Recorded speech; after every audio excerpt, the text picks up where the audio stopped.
विद्वान थे, सही बात है। श्वेत के तो विद्वान तो बाद में थे, लेकिन पहले छात्र थे। तो उनके पिताजी ने उस समय उनको उस समय के सबसे श्रेष्ठ गुरुकुल में अध्ययन के लिए भेजा। हमारे भी माता पिता हम लोगों को भेजते हैं, प्रयास करते हैं कि सबसे अच्छी विद्या बालक या बालिका ग्रहण करे।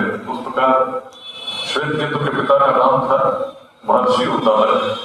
बड़े तत्वदर्शी व्यक्ति थे।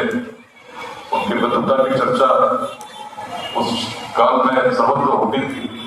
और उन्होंने जब अपने पुत्र को भेजा तो उन्हें लगता था कि मेरा पुत्र मुझसे भी आगे जाए, मुझसे भी आगे बढ़े, इसलिए उन्होंने उस समय के श्रेष्ठ गुरु को चुनते हुए उनको भेजा। अनेक वर्षों के अध्ययन के बाद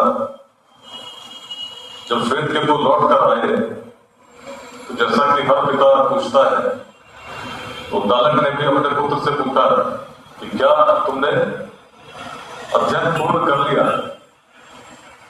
या और पढ़ना चाहते हो? निश्चित सी बात है, कोई भी पूछेगा। और यदि तुमने अध्ययन पूर्ण कर लिया तो क्यों ना तुम्हारे विवाह की बात की जाए। तो श्वेत केतु ने सुनते हुए कहा, पिताजी मैंने न केवल अपना अध्ययन पूर्ण कर लिया है, मैंने उसमें स्वयं को श्रेष्ठ भी सिद्ध किया। जो भी मुझे पढ़ाया गया अपने गुरुकुल में, उसमें मैंने श्रेष्ठता अर्जित की। और मेरे मन में एक ही अभिलाषा है कि मिथिला की सभा में जाकर स्वयं को सबसे बड़ा विद्वान सिद्ध करूं। और जब मैं ऐसा कर लेता हूं, उसके पश्चात आपकी जो भी आज्ञा होगी, जैसा आदेश होगा, उसको मैं सहर्ष स्वीकार कर लूंगा। तो उद्दालक ने जब इस बात को सुना तो बड़े चिंतित हो गए। उनको लगा कि पुत्र को तो मैंने विद्वान बनने भेजा था, लेकिन पुत्र विद्वता के साथ साथ अहंकारी बनकर लौटा है। इसके मन में ज्ञान का अहंकार हो गया है और इसको लगता है कि पूरे विश्व भर में सबसे श्रेष्ठ विद्वान यही है। तो बड़े चिंतित हुए, अपनी पीड़ा को उन्होंने पत्नी के साथ साझा किया। थोड़ी देर बाद जब श्वेत केतु मां के पास आए तो मां ने कहा, पिता तुम्हें याद कर रहे हैं।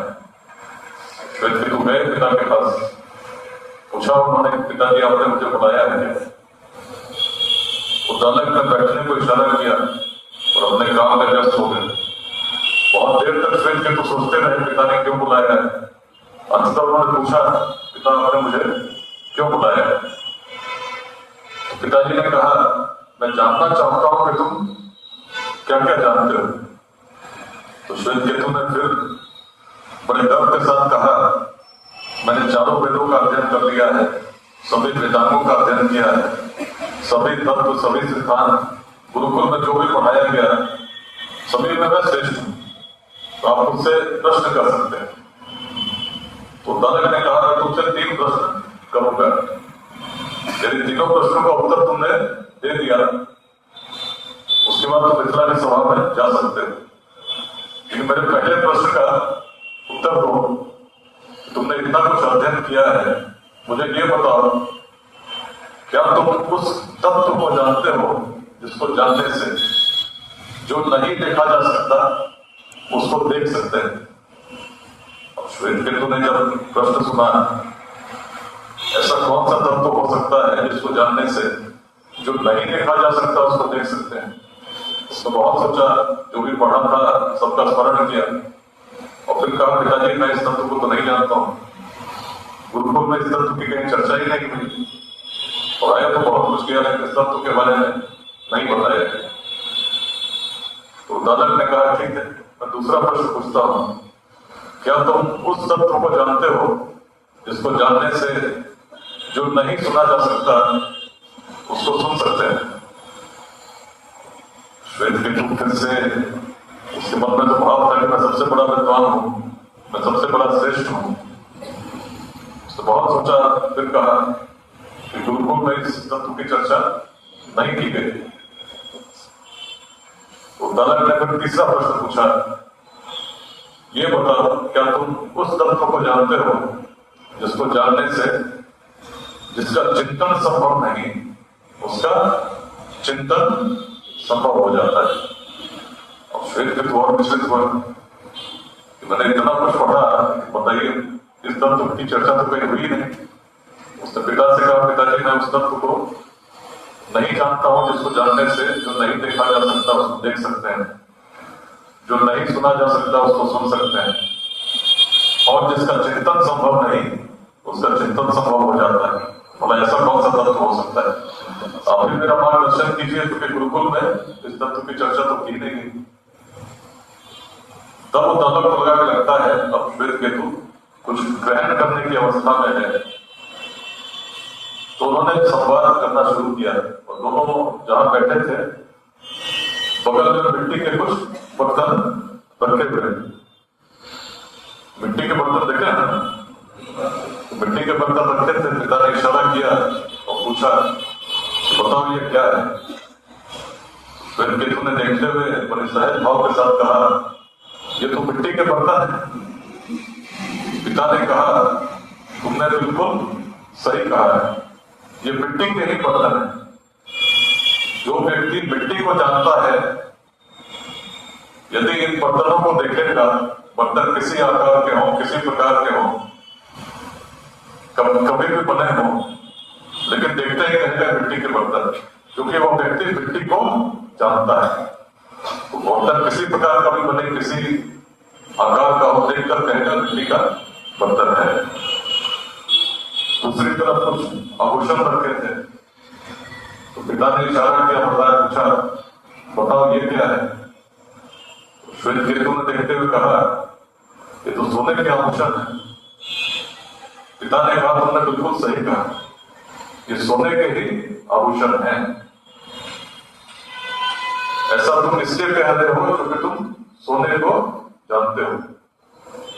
जो व्यक्ति सोने को जानता है उसके समक्ष कोई भी आभूषण किसी आकार का, किसी प्रकार का कभी भी बना हुआ रखा हो, देखते ही कहेगा कि सोने के आभूषण, कहेगा कि नहीं कहेगा? तो पिता ने कहा जिस प्रकार मिट्टी को जानने वाला व्यक्ति मिट्टी के बर्तन को जानता है, जिस प्रकार सोने को जानने वाला व्यक्ति सोने के आभूषण को जानता और कहता है, उसी प्रकार से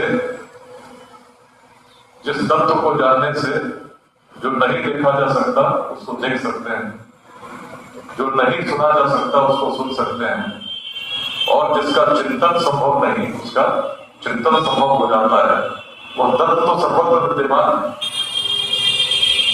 उसी तत्व से पूरी सृष्टि बनी और उसी तत्व से तुम भी बने। तत्व असि, तुम वही हो। श्वेत केतु ने जब सुना तो उसने सीधा प्रश्न किया, पिताजी ऐसा कैसे हो सकता है? मिट्टी को तो मैं देख सकता हूँ, अनुभव कर सकता हूँ, तो मिट्टी से बने बर्तन को भी मैं समझ सकता हूँ, सोने को मैं देख पाता हूँ तो बता सकता हूँ सोने के आभूषण। लेकिन आप कह रहे हैं कि एक तत्व है उससे पूरी सृष्टि बनी, उसी तत्व से मैं भी बना हूं। सृष्टि में तो इतनी भिन्नता है, सब कुछ अलग सा प्रतीत होता है, भला एक तत्व से कैसे बना हो सकता है? और यदि एक तत्व से बना है तो मैं उस तत्व को देख क्यों नहीं पाता, मैं उस तत्व को अनुभव क्यों नहीं कर पाता? तो दानक और श्वेत केतु जहां बैठे थे ऊपर एक वृक्ष था, उन्होंने ऊपर इशारा करते हुए कहा बताओ ऊपर क्या दिखता है? हमारे ऊपर क्या दिख रहा है? दीवार है, लाइट लगी हुई है, डेकोरेशन भी है। श्वेत केतु ने उसी प्रकार देखकर कहा ऊपर आसमान है, नीचे वृक्ष है, वो नीचे बैठे हैं। पिता ने कहा ऊपर चले जाओ और तब बताओ अब क्या दिखता है? श्वेत केतु जब ऊपर गए उन्होंने कहा कि अब कुछ वृक्ष की टहनियां दिखती हैं, कुछ फल लगे हुए हैं। पिता ने कहा एक फल को तोड़कर नीचे आ जाओ। जब श्वेत केतु नीचे आए पिता ने कहा इस फल को दो भाग में खंडित कर दो और तब बताओ अब क्या दिखता है? श्वेत केतु ने देखते हुए कहा अब तो इसमें कुछ फल का पौधा दिखता है और कुछ बीज दिखते हैं। तो पिता ने कहा एक बीज को निकालो और बीज को खंडित करो और बीज के अंदर देखकर बताओ अब क्या दिखता है? श्वेत केतु ने बीज को तोड़ा और अंदर देखने लगे। बहुत देर तक देखते हुए सोचते उससे कहा कि अभी तक तो जो भी देखता था उसमें कुछ न कुछ था जिसको मैं व्यक्त कर सकता था, बता सकता था, लेकिन इस बीच के अंदर कुछ है ही नहीं। इस बीच के अंदर तो कुछ है ही नहीं, मैं क्या बताऊं, इसमें कुछ नहीं। तो पिता ने कहा जिस बीज में तुम्हें कुछ नहीं दिखता है उसी बीज को यदि धरती में बोते हो तो क्या ये पूरा वृक्ष उसमें नहीं छुपा हुआ है?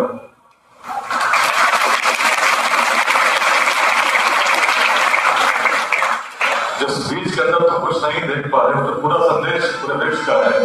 उसी प्रकार से जिस तत्व को तुम नहीं देख पा रहे, अनुभव नहीं कर पा रहे, उस तत्व को यदि तुम जान लिए